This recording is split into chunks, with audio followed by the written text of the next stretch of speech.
ইসলামের বিজয় বাংলাদেশে হয়ে গেছে আলহামদুলিল্লাহ। বাংলাদেশে ইসলামী মুসলিম যুক্তরাষ্ট্র বাংলাদেশে সূচনা হয়ে গেছে।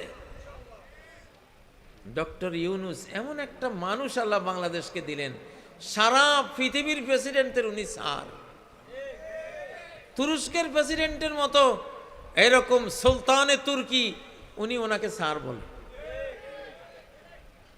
মানে একটা মুসলিম যুক্তরাষ্ট্র তৈরি হলে যে একজন সুলতান সেখানে আসবে, সেই রকম একটা